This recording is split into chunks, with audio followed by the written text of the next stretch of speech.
Carta de Paulo aos Efésios, capítulo 3, de 1 até 21.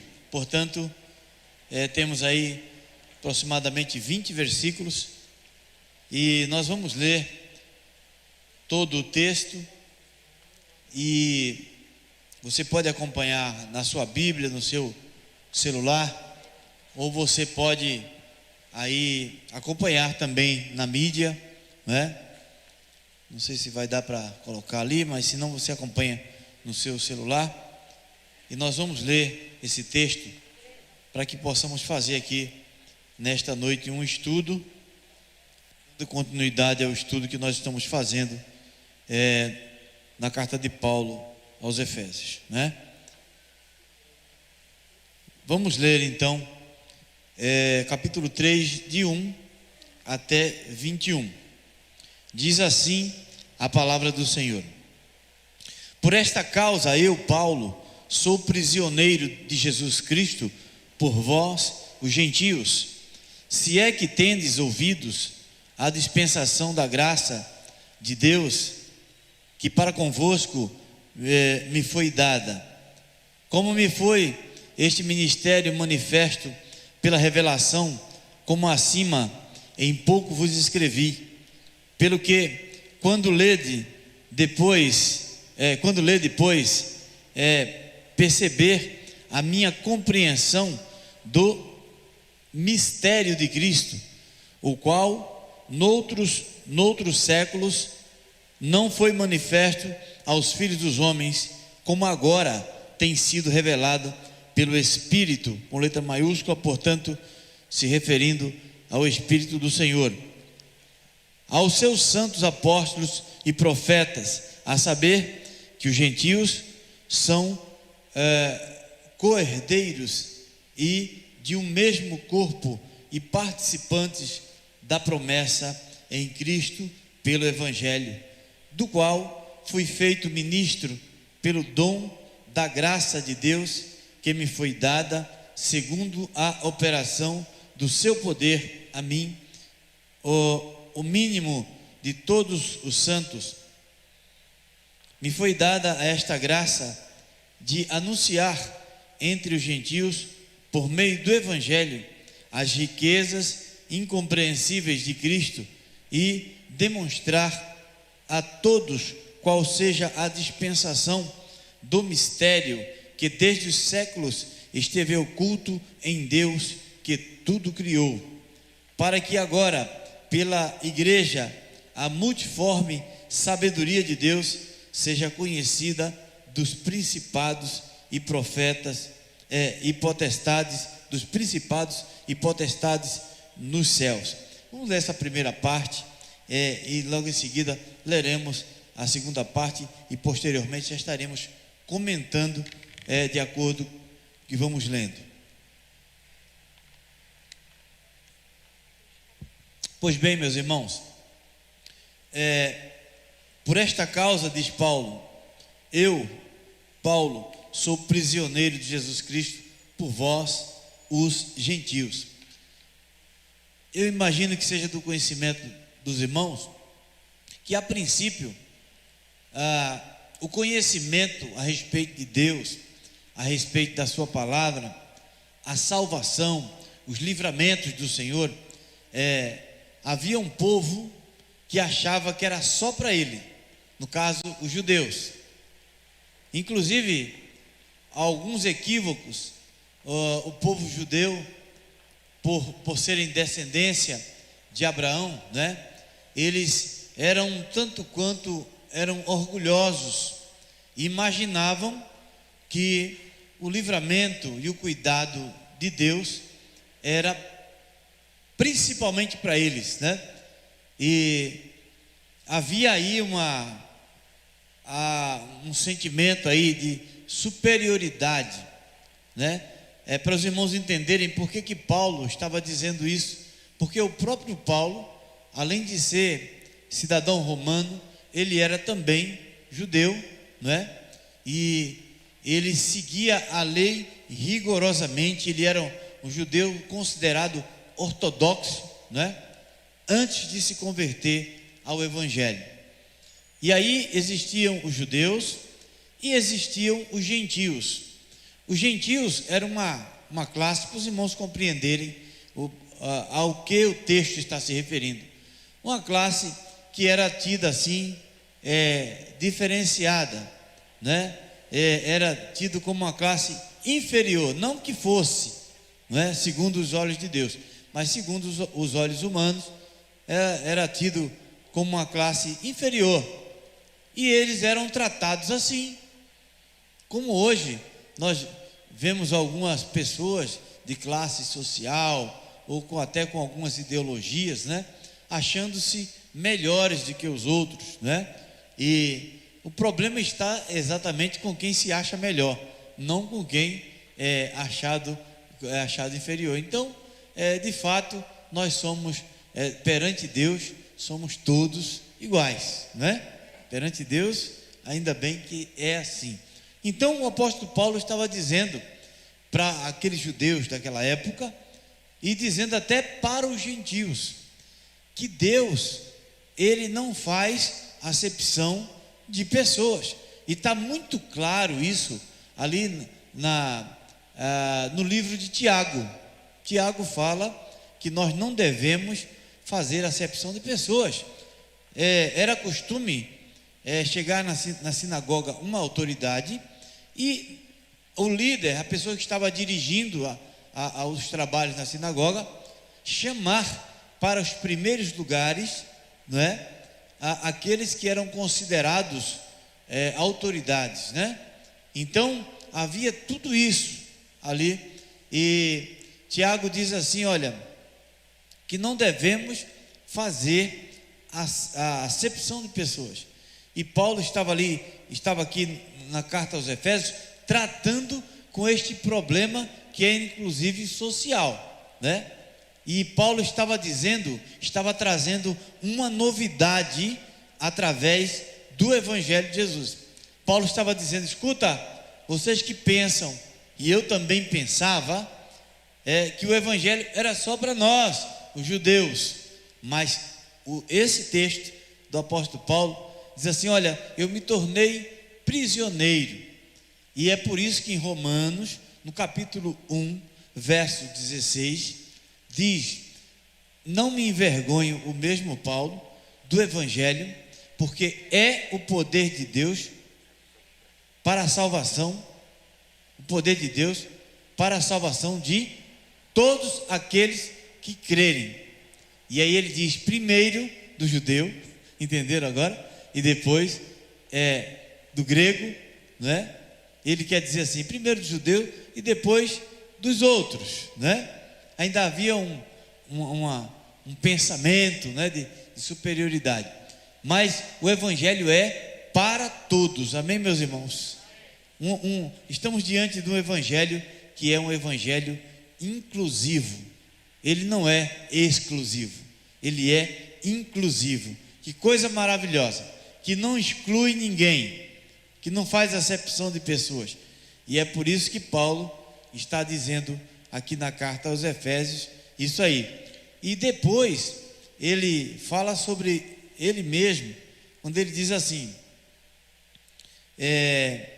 do qual fui feito ministro pelo dom da graça de Deus, que me foi dada segundo a operação do seu poder. A mim, o mínimo de todos os santos, me foi dada a esta graça de anunciar entre os gentios, por meio do Evangelho, as riquezas incompreensíveis de Cristo, e demonstrar a todos qual seja a dispensação do mistério que desde os séculos esteve oculto em Deus, que tudo criou, para que agora pela igreja a multiforme sabedoria de Deus seja conhecida dos principados e potestades nos céus.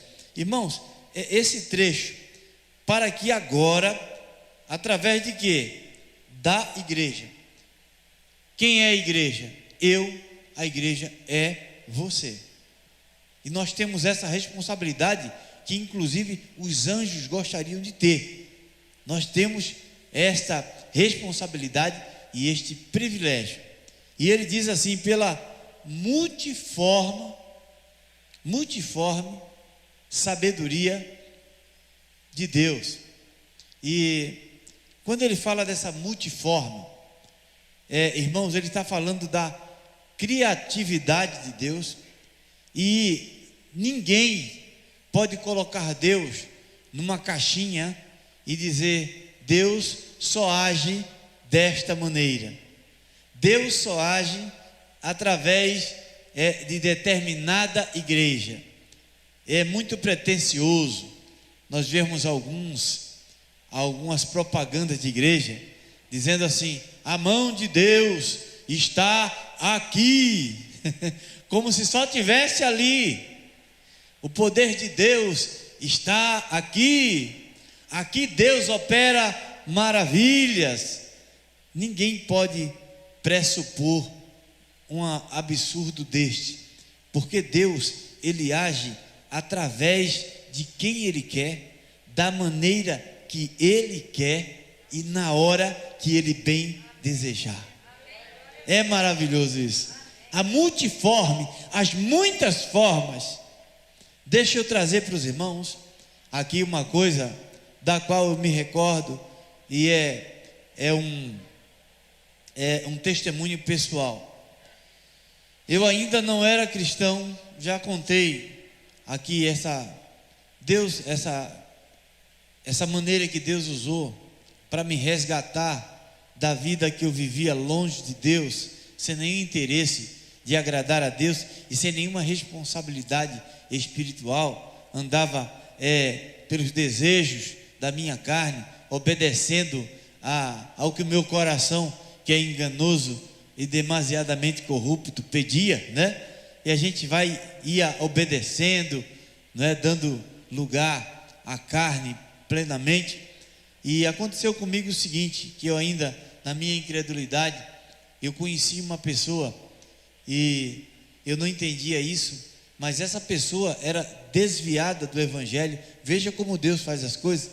E essa pessoa, eu tinha um relacionamento com essa pessoa, e essa pessoa, de vez em quando, sacava a Bíblia de dentro da bolsa e começava a ler Apocalipse. Imagina aquele negócio de Apocalipse, vinha o cavaleiro montado num cavalo e saindo fogo pelo nariz, e falava, e aquilo me deixava apavorado. Eu falava: você está louca, menina? Fica lendo esse negócio aí. E Deus usando uma pessoa desviada do Evangelho para dizer que, como eu preguei no domingo passado, que os irmãos perceberam que o juízo é real.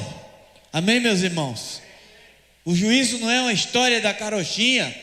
E aquela menina, mesmo desviada do Evangelho de Jesus, ela lia Apocalipse e lia a Bíblia, e eu não entendia o que estava acontecendo ali, mas era Deus usando aquela pessoa. Ele usa quem ele quer, quando quer, e ninguém pode censurar a Deus. E Deus quer te usar também, meu irmão, do teu jeito. E eu com meus evangeliqueis, a gente se converte sem saber muita coisa, e aí a gente começa aprende de um jeito, aí começa a censurar. E eu já levei cada, como dizia a minha mãezinha, que já está morando no céu lá, levava cada esbregue de Deus. Sabe o que é esbregue, Eliane? Cada esbregue de Deus. E aqui mesmo nessa igreja, ainda não era pastor, creio que nem seminarista eu era ainda, era dirigente de louvor e tal, cantava em coral, sentado aí nos bancos, e tinha um camarada que aqui na frente andava de um lado para o outro. O palco nem era assim, era diferente, e ele andava para lá, andava para cá, dirigindo o louvor, e eu olhando para ele e censurando ele lá do meu lugar. Esse rapaz está querendo se promover aqui, está querendo aparecer. E daqui a pouco aquele rapaz, creio que movido pelo Espírito Santo, disse assim: meus irmãos, eu imagino que vocês estão aí, isso aí é revelação, viu, irmão? Imagino que vocês estão aí pensando, por que eu estou indo de um lado para outro? É porque eu não andava e o Senhor me curou, e agora eu ando para lá e para cá, glorificando o nome do Senhor. E toma, Marinho, toma, Marinho, recebe aí. Era disso que Paulo estava falando. E aí eu, todo cheio de evangeliquez, aí cheguei num lugar e a pessoa começou a falar de Jesus, e ele dizia assim: olha, quero dar um testemunho aqui, irmãos, Jesus é o maior barato. Que negócio é esse que Jesus é o maior barato? E teve uma pessoa que se escandalizou também e disse: que coisa é essa que Jesus não é barato, coisa nenhuma.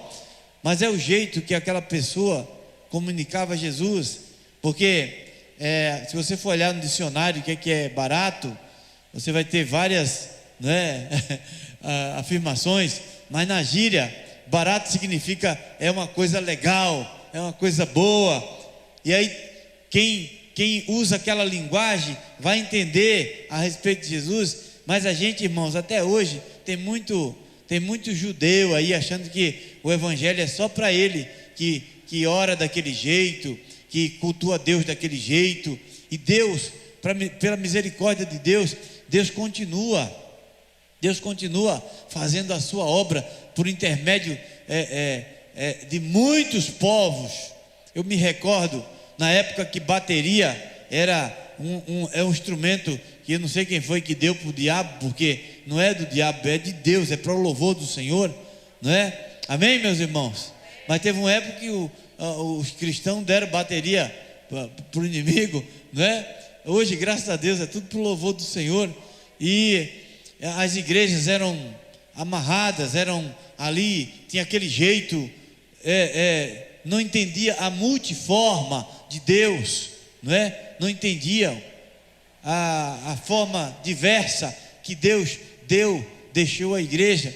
E houve um movimento chamado Renascer em Cristo, e tinha um movimento chamado SOS da Vida, que foi feito lá no Ibirapuera, mas arrastou jovem das drogas, e tirou. E eu fiquei olhando aquele movimento, fiquei olhando e falei assim: olha, vamos procurar na Bíblia se tem respaldo para aquilo.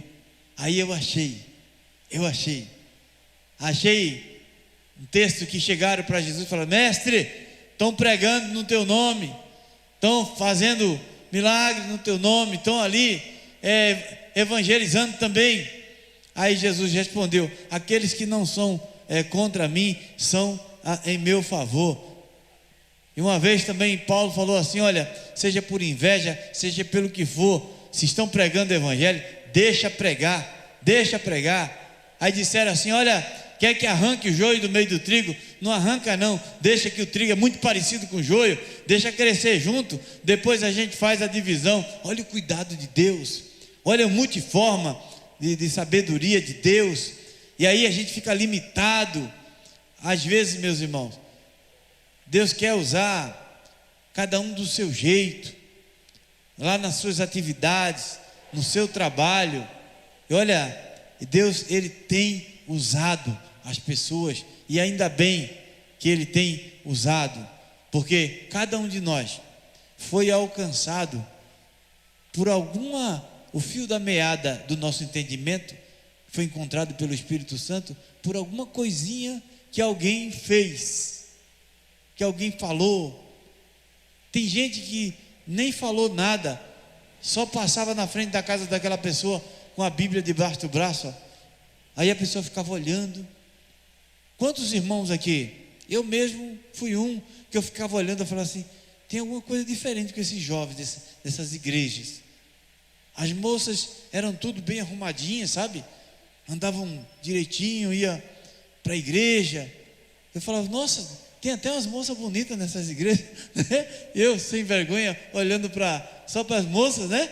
Aí tem até, e os rapazes também eram os rapazes tudo, né? E eu ficava olhando, tem alguma coisa diferente com esse povo, porque é a multiforma que Deus usa, sabe? Eu achava legal, mas eu não queria compromisso.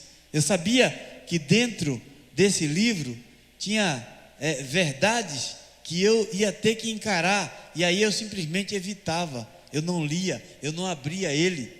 Aí Jesus foi levando gente para falar para mim. Lá no quartel, Jesus mandou gente. Lá no meu erro, no meu pecado, Deus mandou um desviado lá falar para mim. Vocês estão entendendo? Olha, vocês vão ver, se você voltar um pouquinho, você vai ver que a Bíblia diz que a fé vem pelo ouvir, e você vai lembrar, o Espírito Santo vai te fazer lembrar das muitas pessoas que Deus mandou para falar do Evangelho para você.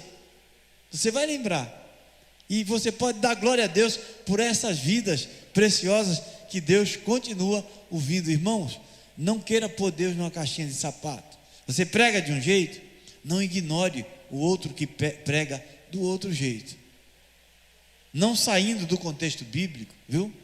Não saindo do contexto bíblico, é o que interessa, a multiforma, o Evangelho para todos. E aí o nosso trabalho aqui não é julgar não, tá? Que no final das contas, quem vai fazer a separação é aquele todo-poderoso, o justo juiz, e ele vai dizer: vinde a mim, benditos do meu Pai. Amém, meus irmãos? E essa esperança que nós temos. E aí já caminhando, meu Deus do céu, que hora é essa que passa tão rápido, né? Olha, a segunda parte diz assim: segundo o eterno propósito que fez em Cristo Jesus, nosso Senhor, no qual temos ousadia e acesso com confiança pela nossa fé nele. Sem fé é impossível agradar a Deus. Lembre-se que os primeiros 3 capítulos do livro de carta de Paulo aos Efésios diz exatamente o que nós somos em Cristo. Os 3 últimos, hoje nós estamos encerrando os 3 primeiros. Os 3 últimos, 4, 5 e 6, fala o que é que nós temos que fazer por estar em Cristo. Então, no qual temos ousadia e acesso com confiança pela fé, pela nossa fé nele. Portanto, vos peço que não desfaleçais nas minhas tribulações por vós, que são a vossa glória. Por causa disso,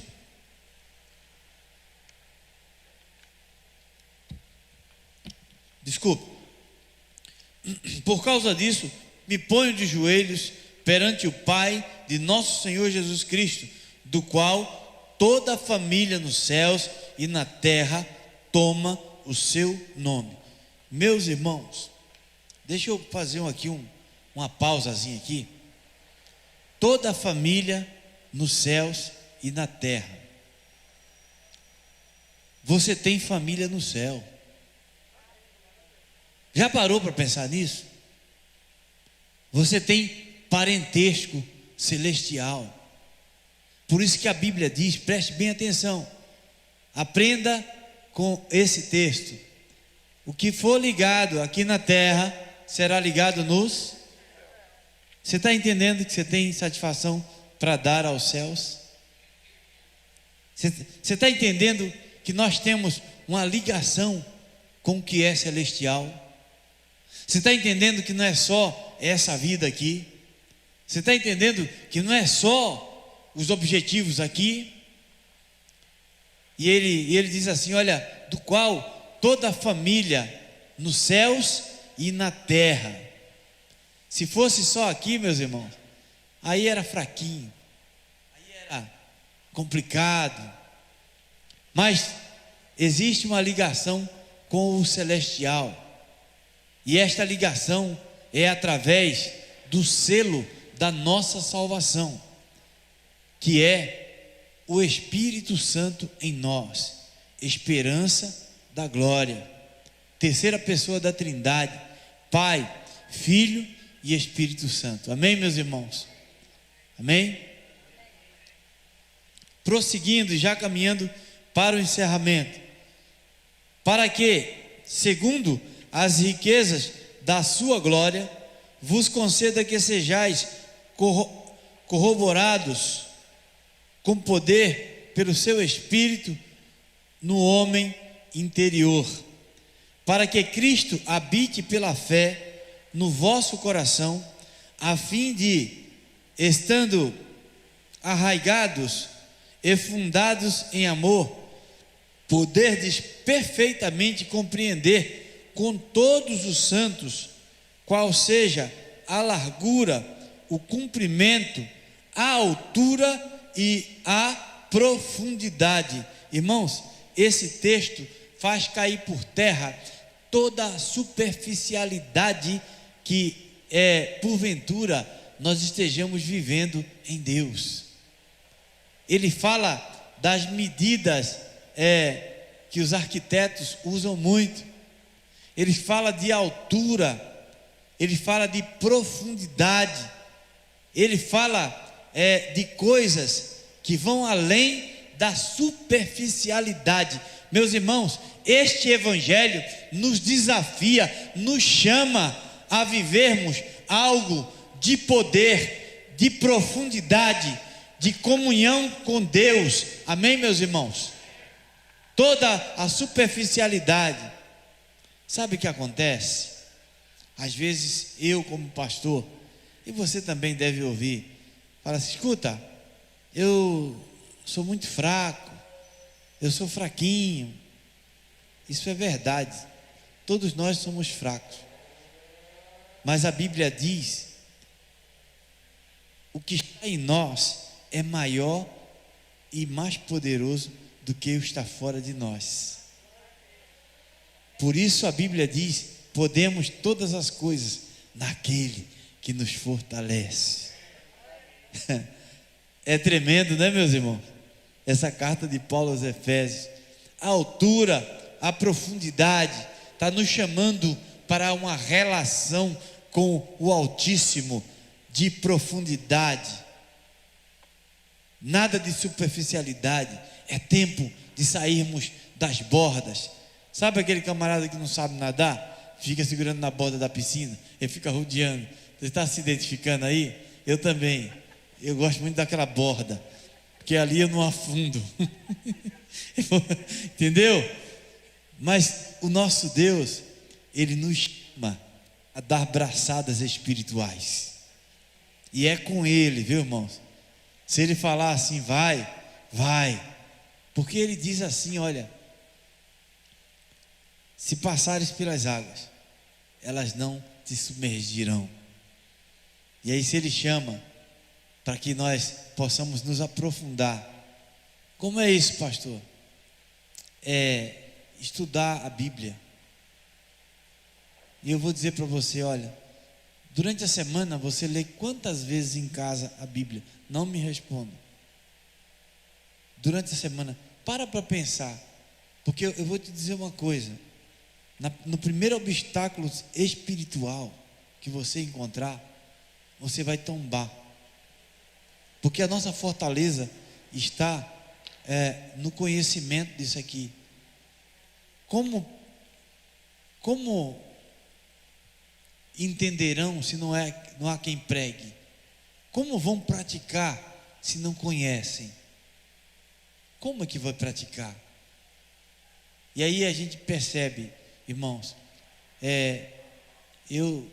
certa feita eu li uma coisa lá na internet de suma importância, falando sobre o suicídio espiritual. Suicídio espiritual. O que algumas coisas que podem te levar ao suicídio espiritual. E a primeira dessas coisas é você não estudar a Bíblia, você não lê a Bíblia. Você pode se suicidar espiritualmente falando, você não achando que esse momento é importante, quando a Bíblia diz que lá no início os cristãos se reuniam e um trazia um salmo, outro trazia um texto do Antigo Testamento, outro trazia um testemunho. Irmãos, esse negócio de ver você aqui edifica a minha vida. E quando você olha para o irmão Eduardo aqui, aí o irmão Eduardo edifica a tua vida, aí o Eduardo olha para a Terezinha e é edificado, aí o João olha para o Moacir, aí o Moacir olha para o Eliseu, e a gente fala assim: olha, a gente é edificado no ajuntamento, meus irmãos. Entendeu? Como igreja de Jesus, a gente é edificado. Então, o texto que nós lemos aqui, ele nos fala exatamente dessa profundidade. E aí eu já vou partir já para a finalização. Seja a largura, o comprimento, a altura, a profundidade, e conhecer o amor de Cristo, que excede todo o entendimento, para que sejais cheios de toda a plenitude de Deus. E para finalizarmos essa breve reflexão, ora, aquele que é poderoso para fazer tudo muito mais abundantemente, além daquilo que pedimos ou pensamos, segundo o poder que em nós opera, a esse glória na igreja por Jesus Cristo em todas as gerações, para todo sempre. E a igreja diz amém? Amém. Meus irmãos, ora, aquele que é poderoso para fazer tudo muito mais abundantemente daquilo que pedimos ou pensamos. A vida que Deus tem para nós, ela é uma vida superior à que nós já conhecemos. Moacir leu aqui: buscar o reino de Deus em primeiro lugar e a sua justiça, não foi isso? Foi isso que você leu? E as demais coisas nos serão acrescentadas. É uma dica, é buscar o reino de Deus em primeiro lugar, porque é através do reino dele que nós vamos recebendo revelações de Deus, através da sua palavra. E lá em Romanos 1, verso 17, diz que o evangelho vai se revelando de fé em fé, de experiência em experiência. Quantas coisas, meus irmãos, que eu já passei por esta vida, já nesses 5.9 bem vividos, graças a Deus, e que depois eu me vi sentado naquele gabinete ali, dizendo assim: você vai vencer, porque eu passei por essa situação e Deus me ajudou a vencer. Esse gabinetezinho aí, lá no meu local de trabalho. E sabe, Deus quer nos mostrar, e Ele diz assim: conheçamos e prossigamos em conhecer. Porque o que Deus quer, através da sua palavra, irmãos, é se revelar ao seu povo. E numa reunião como esta, Ele se revela mesmo. Amém, meus irmãos? E você sai daqui no seu bisaco espiritual, mais uma, tá? Seu bisaco espiritual, na sua bolsa espiritual, você vai levando coisas preciosas para casa. Amém, nessa noite? Ele é capaz de fazer muito mais do que pedimos ou pensamos, porque a gente pede muitas coisas, muitas vezes pede coisas que nem estamos de fato precisando. Mas nesta noite nós estamos aprendendo que Ele vai fazer além, porque diz a palavra que o Espírito do Senhor intercede por nós com gemidos inexprimíveis, porque nós não sabemos pedir como deveríamos pedir. Por isso essa palavra, ela é poderosa, ela está nesse exato momento, já estou encerrando, nesse exato momento, ela está penetrando juntas e medulas, e vai até a divisão da tua alma, do teu espírito, e ela vai sendo remédio para os ossos. Ela vai fazendo o que ela veio fazer, e já fez na tua vida, e Deus já te honrou com o teu trabalho de vir até aqui e de investir esse capital na tua vida espiritual. Amém, meus irmãos? Pois é, foi isso que Deus me mandou trazer para o teu coração da palavra dele nesta noite. Eu peço que você se coloque de pé, por gentileza, e me desculpe os 17 minutos que eu passei do horário, mas eu creio que valeu a pena. Amém, meus irmãos? Amém? Vamos orar? Querido Deus, amado Pai, em nome de Jesus, a minha oração é que o Senhor aplique esta palavra lida e explanada no mais profundo e íntimo dos corações, e que nós saímos daqui meditando nesta palavra e procurando fazer dela prática. O Senhor sabe que nós somos limitados, e é bem provável que saindo daquela porta nós até já tenhamos esquecido de algumas coisas importantes que o Teu Espírito Santo nos falou nesta noite. Mas eu peço, aviva o nosso íntimo com o Teu Espírito Santo, faz com que a nossa memória seja uma memória mais capacitada pelo Senhor para guardar as Tuas coisas. Em nome do Senhor Jesus, leve para casa esse povo na Tua presença, nos capacita para sermos testemunhas das Tuas bênçãos, do poder que o Senhor tem de curar, de restaurar vidas e de salvar a alma do ser humano. Em nome do Senhor Jesus, eu oro, agradeço e peço estas coisas, em nome de Jesus. Amém?